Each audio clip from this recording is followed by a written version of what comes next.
Welcome back, ladies and gentlemen. Jay here from Journey of a Whitefeather, Kangaroos, Koalas. We're here with Harper. He's in Australia as well.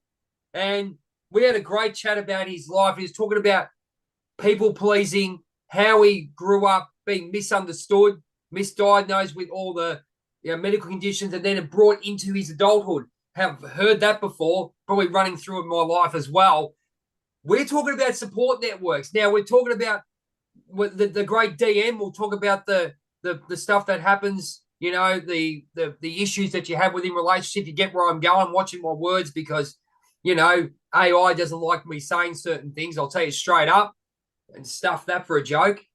All right, Aussie, it's like when I do Aussie affirmations. But we're talking about people, controlling people to a point of losing their support networks. Now, I've realized myself that from the upbringing that I had, that I basically, gave everything. Oh, yeah, you can have your soul, you can have everything, mate. You're going to give me, you've given me some type of love for 5 minutes. You can have my whole life.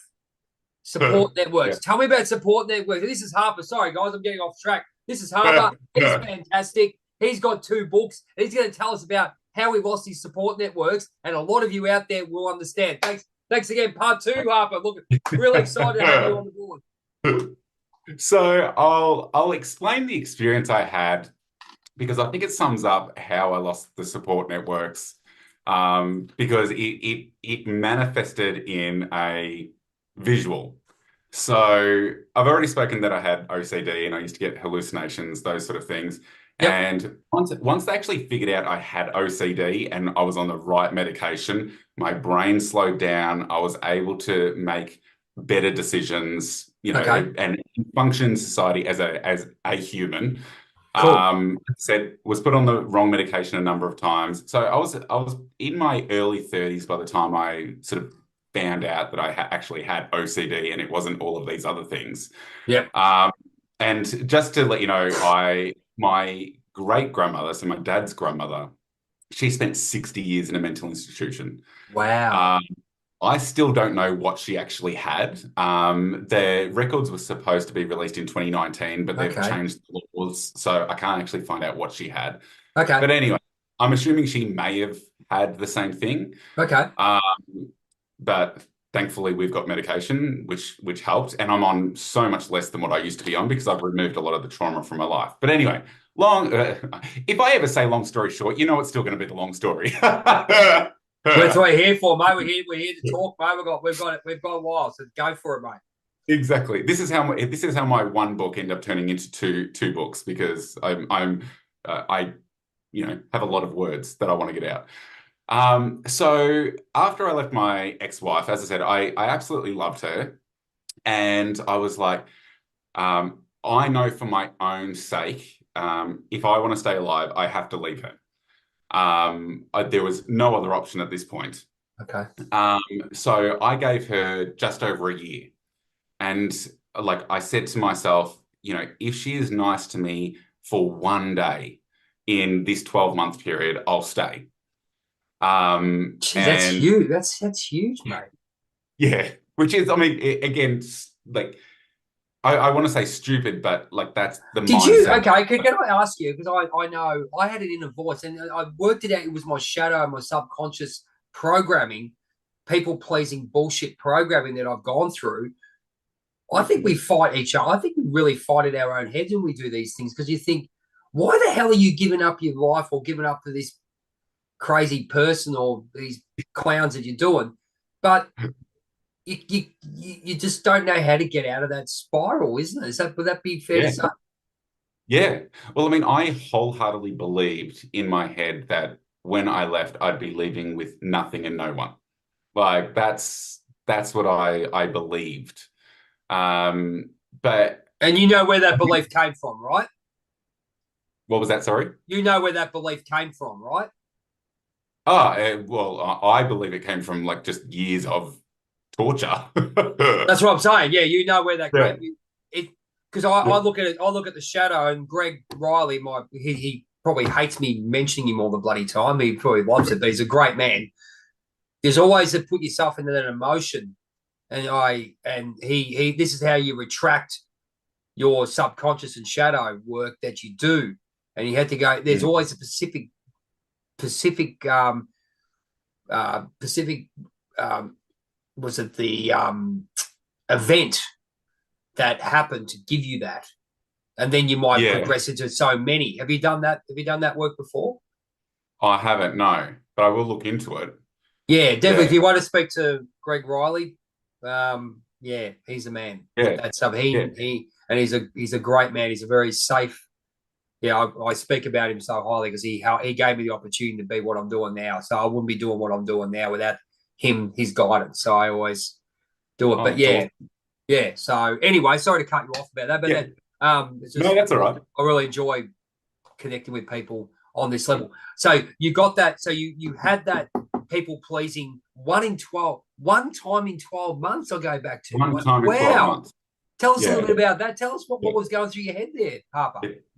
So I thought, okay, well, if she shows that she's a good person, or that that she loved me, because I as I said, I'd become a Christian when I was younger, and when I got married, my ex-wife also became a Christian, like she wasn't beforehand.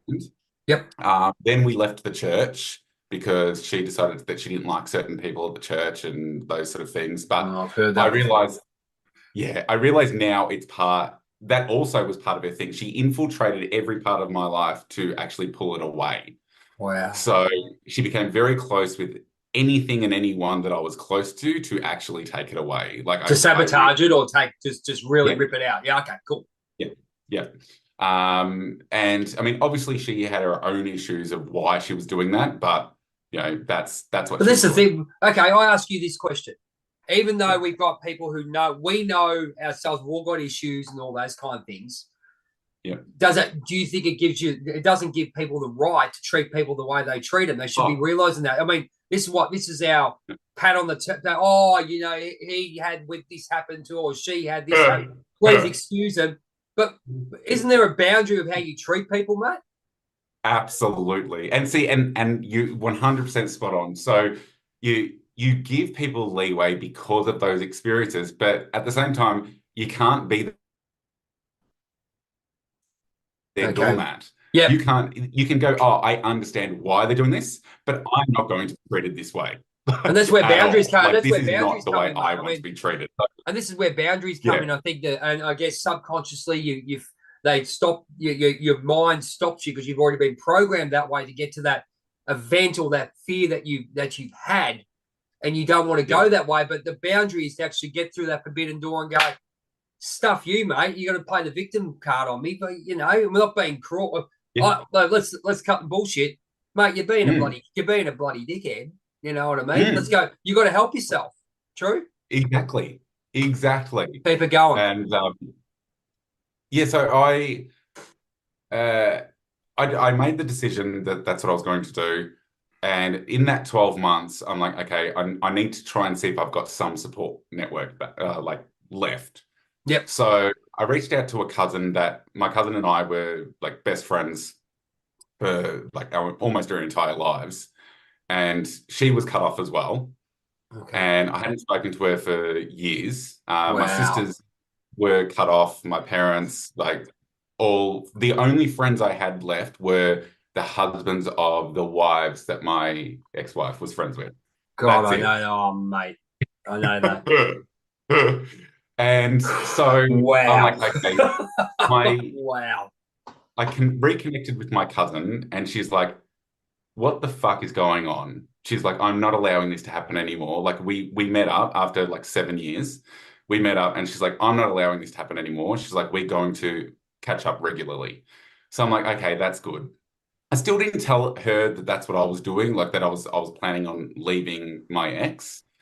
But I'm like, yeah, I definitely need this. So she was the first one that I brought back in.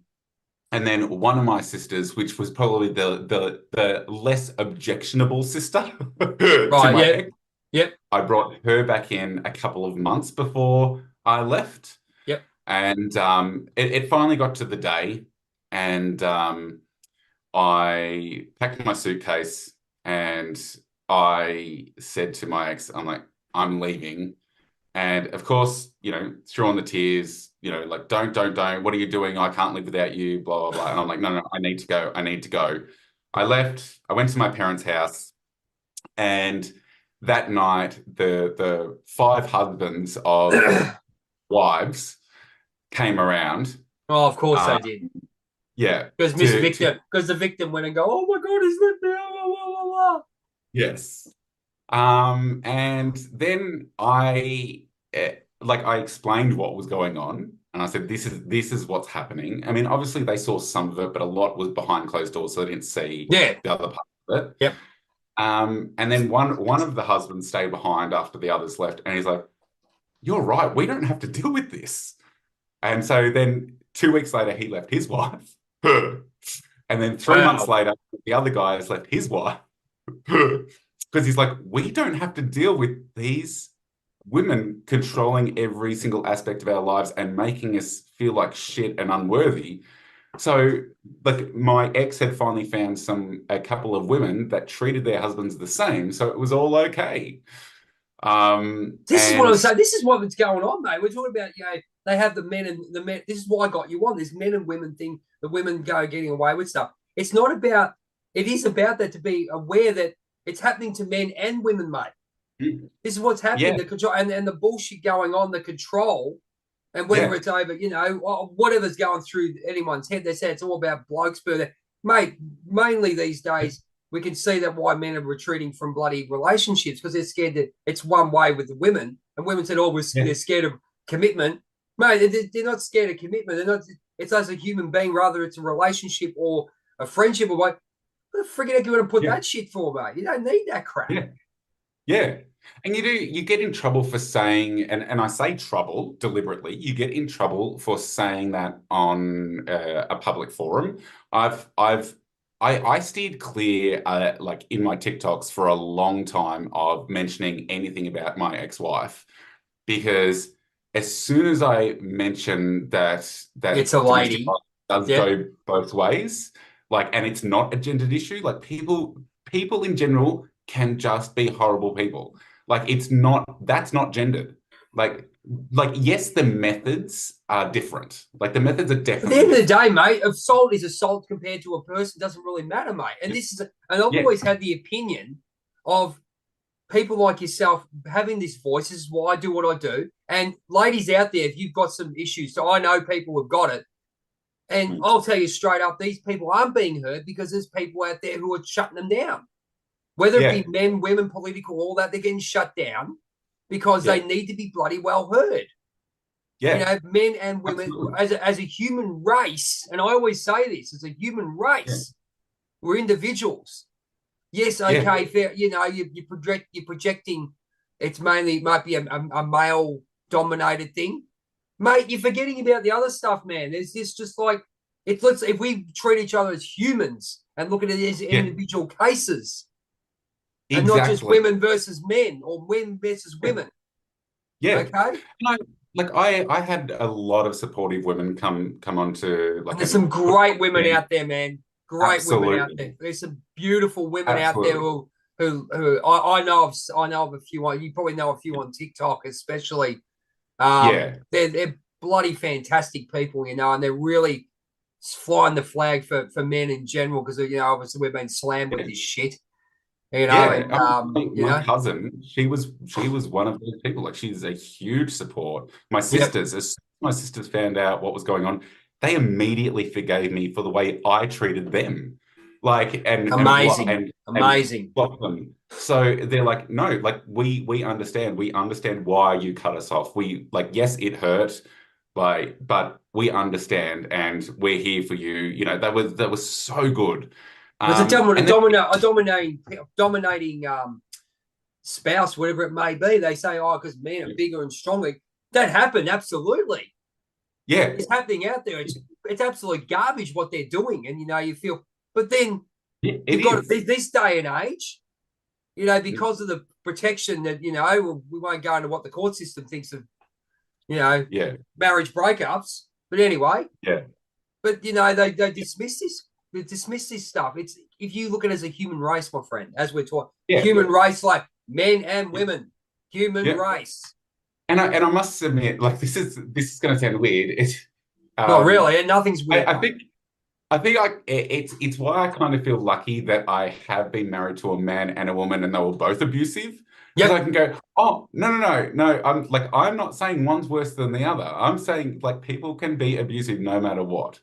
And like If you understood that everyone's got a journey and what they're yeah, doing, if I understand, take the next thing spiritually, mm, and not degrading what. But if you look at the individual aspect of what's happening in the relationship of men, women, whatever it may be, a soul yeah, is a soul, yep, and absolutely, mental capacity, depriving of sex and all these kind of things, not understanding yep. what's going on within them, Oh and yeah, that and their own, as I said, I've heard of women being deprived of money and all this kind of stuff, and then do it. It's just, oh I just don't, I get it because spiritually, and you do that as a people pleaser in some ways because you yeah, do that for whatever reason you've gone through your journey, and that's the way your head's programmed.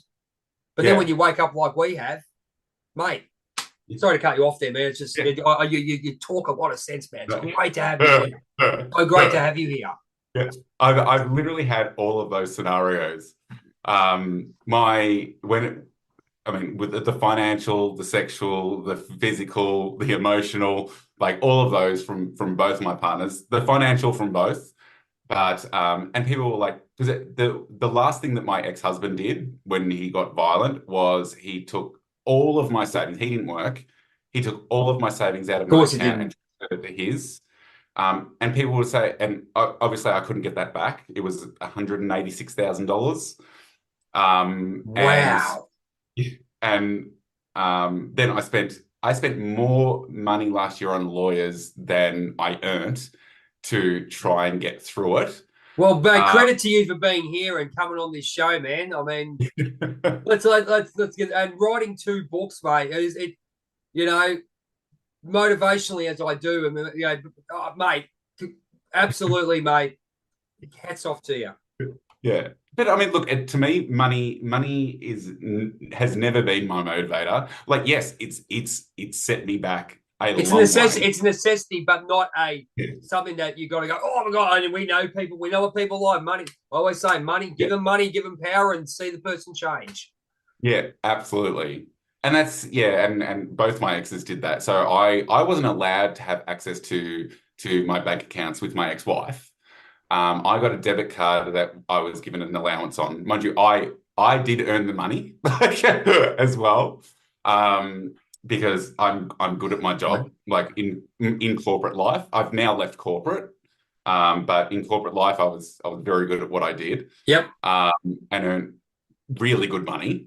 Yep. Um, and I left her with almost nothing, built it back up over a number of years, and then literally was left with $2.94. Wow. And I couldn't get any of that back, which again, like, yes, it's annoying, but it's also it is what it is. What a lesson, mate. What a lesson to learn. I mean, the It had universe. to happen. Yeah, the unit. What we wouldn't be talking today. We've been told, like as I said, I've made a crap load of mistakes myself, like exactly the same sort of thing, Mm, and not mm, knowing. But then I understood why I was doing that at the time, yeah. and the valuable information for where I'm going now is fantastic. So we've gone through that at the time. Now you've divorced. Was it the husband first? You've divorced him second, yeah. Uh, Him second, yeah. Yep. Okay. Yeah. Where are you right? Where were you at that time? And what made you get up off your backside and do so? I know I can see you're a doer anyway. So I mean, Good. So, with my ex-husband, again, it was giving that leeway and then starting to see the same signs, the same things that I'd learned from my ex-wife. And I started going, oh, here's a pattern. And realizing that it was, and going back to my story before, like again, more about me and what I was allowing, yep. uh, was like I was allowing that entitlement. I was allowing that like complete access to my money. Um, And No boundaries whatsoever, right? And you didn't know how to enforce them. I can say that the same thing. what was that? Sorry. The boundaries you didn't have. You weren't taught what boundaries really were, how to enforce them. Yeah. Except, oh, you're doing the wrong thing, but I don't know how to say it to you. I went through that for decades, mate. Yeah, yeah. It was such an eye opener, and then I think that one of the last straws for me is when I said like no, like I mean I'd been saying it for a while that I mean he was spending more than what I was earning, and I was, as I said, I was earning really good money, like, and that's not a brag, like because I have nothing now, but that like I No, was it's what earning. it is, mate. It's the fact of life. Let's just go. Let's go with the facts of life instead of trying to water down bloody facts for people. Go, oh, get over it, hey, Yeah. ladies and gentlemen. These are the facts. Let's go with it. Yeah, exactly. And like I had to sell two investment properties to keep money coming in because he was spending so much more than what I was earning. And like, and granted, yes, I still let it go on for too long. Yep. But I I end up essentially cutting him off and going like, no, like I'm going to give you cash. I'm going to give you $1,500 a fortnight, and that's it. Like It's a very that's all. generous. It's very generous. Well, yeah, and like, and that was just spending money. Like I was paying all the bills, like I was paying Of course you were. everything. But Of course you were. just Oh no, yeah, I get it. and he cracked it, and he kept on wanting more access and more access, and so I was like, no, I'm not putting any more money in this, and then stupidly, I don't know how it like. I mean, granted, I don't know whether I did cut him, like physically cut him off from the accounts, or I don't think I did that. I think I was like, no, we're only using cash now. And I was getting out the cash per fortnight. And he was getting angry and angrier because he kept going through his money. And then he got violent. And I'm like, that's it. That's the last straw. Like I'm leaving. So I went to one of my friends' houses, and that's when I realized that all of my savings was gone. And he went shopping on my credit card and took the credit card up to the hilt. And there was literally nothing I could do about it. Like legally, absolutely nothing I can do about it because I gave that access. Um, Wow. Similar sort of thing with my ex-wife, and again, sort of going back. This is what I do. I go on tangents, and then I'm like, oh, back over here. All yours, mate. That's what we're here. Go for it. Yeah. Well, you can see there's a pat. I can see the question I'm coming out with this after this. After you go through it, Yeah. go for it. Yeah. So, like I learned with my ex-wife in that period when I actually left her, like I had some support network back. I went to my parents. My parents, as I said, were traveling Australia. They weren't supposed to be home for months. So I'm like, great, I can just stay there, be okay. They come back almost straight away. Um, and and then it was literally only a couple of weeks later where I was trying to get my house ready to sell that my ex-wife moved her new boyfriend in. And that You broke hear me. about it always. You hear about this on TV shows. Seriously, like you know what I mean? Yeah, This is what people don't understand. It's psychologically, spiritually, and universal. It's spiritually. yeah, But this is the thing. We allow it to happen. This is where I was yeah, going with.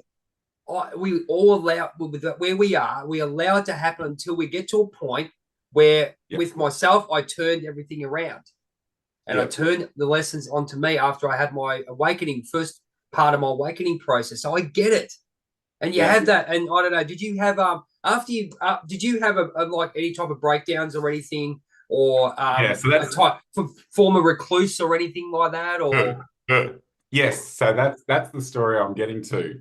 A long time, but I will get no? there. That's all So right. No, you're right. yeah, so her doing that, like as I said, it that broke me. It broke me mentally, physically, spiritually, like absolutely broke me. I there is a number of weeks that I don't remember at all. So the doctors, like I was put into the care of my parents. Like even though I was staying with my parents, I was like like I'd moved out. Like I'd organized a rental in the city, and I had to go back and stay with my parents. And allegedly I was keeping them up all hours of the night and everything. And And my parents don't like smoking or drinking. Never allowed that. But they were letting me drink and smoke in their garage. Wow. and, Okay. and going out and buying me alcohol and cigarettes because it's like all I wanted was to sit, drink, and smoke. And they're like we just need to make him okay. So let him do that. And going down to the shop and buying alcohol, which they'd never done because they don't do it. Which I commend them for that. I mean, again, probably not great that they're like, But you have a look at it logically, they didn't know what else to do. It's what people have to understand. They go, what? If you look at journeys, and look, I'm still accepting of some people's journeys because of I think they know more than what they give off to. But that's just my opinion. But yeah, what's the first thing they did? You go, you want that? Their parents, they go, the first thing is to look after our son, and that's if that's going to keep them alive, yeah, so be it. and that's what they were thinking. Like they So were be like, it. oh, as long as he's sitting in our garage drinking and smoking out of his mind, not knowing what's going on, we know he's there. We know he's safe, and all of it, like they were taking shifts and like sitting with me, and Wow. the night that I snapped out of it, I remember very, very clearly. Tell us, And tell us about that. so I was lying in bed and like at my parents' house, and apparently, like I was not sleeping very much at all. And like mum had said, like just try to go to sleep, try to go to sleep. Went in there, and I remember laying in there, and then like obviously all the thoughts is going through my head, going, well, what happened? What happened? Like, where did I go wrong? And one of the things that I've done in my life and like career, I'm very good at data and pattern recognition and those sort of things. Clearly not in my own personal life, but anyway. And then so there was this deer that was standing beside my bed. Like I remember bits and pieces, snippets of those couple of weeks that I was out of it. There was this deer that was constantly there, and this old man that was sitting in the corner, like constantly, like always there. I do remember a snippet of going up to mum and dad's room in the middle of the night, going, like, I just can't sleep with the deer and the old man just constantly watching me, which is why I would go out and sit in the garage and drink. Okay, we've got 10 minutes on this. Yeah. I've got 10 minutes to go on part two. Yeah. Keep going. Okay. It's all good. So, all right. No, So keep going. I'm Don't just keep going. We're doing part three. yeah. The old man's there, the deer's there, and I'm just like, okay, I'm just gonna have to try and fall asleep with the deer and the old man there. And next thing I saw a graph in front of my face, like physically saw this graph, like, and on the one axis was severity, and on the other axis it was time. And then all of these snippets from my life with my ex-wife, like literally like photos, started dropping into place. Like hundreds of them started just dropping into. Right. And then on 00, there was something that happened on our honeymoon. And I pinpointed the very first time that I allowed my boundaries to be crossed. And Whereas, there's exactly what I'm talking about before. yes. And I was able to literally see it in front of my face, like like hundreds of scenarios of how bad the abuse was and when it happened. There you go. This That's is what the regret, some sort of regression they put you through, and you get to a point where, hang on, how do I stop this? Now you got to go back and go and come to terms where it started and fix it. yep. Make a And conscious choice. that snapped me out of whatever was going on in the brokenness in my brain. I went up to my parents' room, and I said, I've just figured it out. I was so like I cannot explain the relief that I had that I had figured out that it wasn't a flaw in me. Like that, I mean, yes, I allowed it all to happen, but like it was this, as I said, death by 1,000 cuts. It was constantly the abuser constantly testing the waters of how bad they could be and how much I would put up with. And it got worse and worse and worse and worse over time to the point where I wasn't allowed to speak unless I was spoken to. that I had no control over my own decisions of who I would see, when I would see them, that I had no control over my own finances, that I had to ask permission for absolutely everything. Like to literally go down the shop and buy a Mars bar. I had to ask permission to do that. Like how it got to that point wasn't just like meet one day and then suddenly that person is dictating every single aspect of your life. It's meet and then slowly start like training you and like seeing your vulnerabilities, seeing that like there's no boundaries and going, well, how far can I push this? Not even And how getting far. I'm going to get to a point where I've actually got a chain around your neck. You're going to be led around. Yep. And there's a lot of people out there, Harper, that are going through that, and they're locked in Yep. because there's obviously children involved, Yeah. and I guess it's a case of actually what we're doing now is finding our purpose as well. But we have to go through the lesson. I mean, if you went back to that Yep. time then, you wouldn't be where you are now. And so it's really Exactly. it's a really weird concept, the way that we're put onto this earth, and we've got our I say we've got choose your own adventure in some ways, Yeah. where depending on how quickly you learn your lesson, you move up Yeah. the path. But then there's you could be doing that, but then on the other hand, you're supposed to go through that to make you a stronger person. Not sure either of how it all works, but depending on if you're on that spiritual path. But yeah, man, Yeah. I'll tell you, yeah. So once you found that out, Yeah. and you So what did you do after that? That next day, what did you do, or the next few weeks? What did you do? yeah. That's when I tried to find a trauma therapist. That's actually when I was like, I need to Excellent. figure out Yep. why I've allowed this to happen. And I knew it was from my previous trauma. Like, and I knew I'd gone through trauma, but I knew that it was from before I got married, that I like, this is why I was the way I was. Yep. And I needed to go, okay, well, how far back do we go? And it does go back to that, like that very first abusive relationship. So as I said, I was sexually abused as a child from 2 to 5. Yeah. By my next door neighbor, who happened to also be my dad's cousin. And Wow. yeah, so and I had never told anyone about it, and that's why I wrote my books. I needed to get it out. It's funny when you did you. Okay, I'll ask you this question. So something happens within yourself, and you creatively try to balance yourself out without speaking of it, because we don't have the knowledge or the trust within to actually speak about it. We have to bring it out somewhere else. They always, I mean, you see it on TV all the time. I love watching those crime shows and stuff like that. When they're talking to children, they say, "Look at the picture. Look at the picture. Look at their writing." It comes out somehow. So your psyche in some way is being, because you're brought on this earth so-called perfect as a baby. Yeah. But then you've been molded that way. So obviously the spiritual mind or the subconscious mind is working in that way. Yeah. Yeah, definitely. I mean, after that, that's when I came out to my parents. And I was just like, right, I'm laying everything on the table.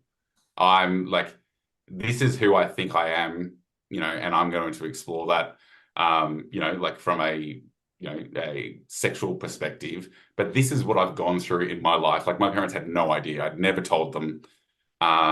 They knew about obviously my mental issues, but they didn't know all of it.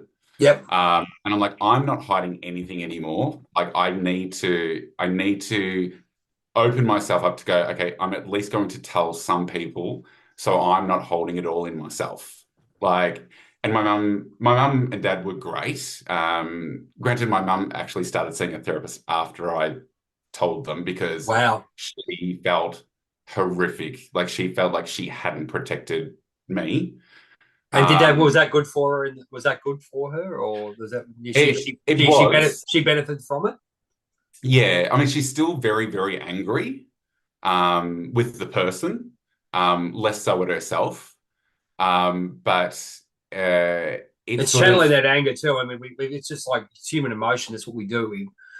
When we still do it, I look at someone and go, yeah, why'd you do that? But I think I find that we were actually looking for some sort of apology in some way. That's how I played my victim mode, where we go, why would you do that to me? What the fuck are you doing that to me, mate? You know, and I've just gone, then I've walked back and gone, okay, you've done it. You're a dickhead. And you're not getting another man. Bugger off. Yeah. Well, and you got to accept it that way. Mum learned a lot about herself through that period. Yep. My dad, because I said I've written books and I explained that I had changed the names of characters and blah, blah, blah, but it essentially was a lot of what I'd gone through. And so Dad's like, I want to read it. So he read it, and then they came to my house. I was like much better living by myself back in my apartment. And they came down, and Mum's like, I'm going to go for a walk. Your dad needs to ask you some questions. And my dad and I had never really been close. And Dad told me, like, he's like, I need to know what's true and what's fiction. Okay. And I was like, okay. So he went through all of the things, and he's like, did this happen? Did this happen? Did this happen? Did you do this? Did this happen? I was like, every single thing he asked me, I'm like, yep. And my dad's like, okay. And he's very, very stoic man. And he's like, okay. And he goes, I'm sorry, I did not see anything, and I don't think I ever knew you. And I was just like, no, because I didn't let you either. Like, well, you came to that conclusion. It's amazing what you've had with your parents. On that note, we're going to hold it for part 3. Yeah. Amazing interview. And thank you for being so honest on. We don't know each other, and as I said to you, but the thing is, getting the stories out, ladies and gentlemen, this is what it's all about. And again, I'd like to thank Harper for coming on and sharing all his views and what happened. And you can follow him on TikTok, Harper Black Author. Jump on and follow him. And we're going to come back with part 3. He's going to go. I'm going to go and get this thing converted so we can get it out there so people can see it. Part 3 coming up very, very soon. Take care, and we'll speak very, very soon. Thank you.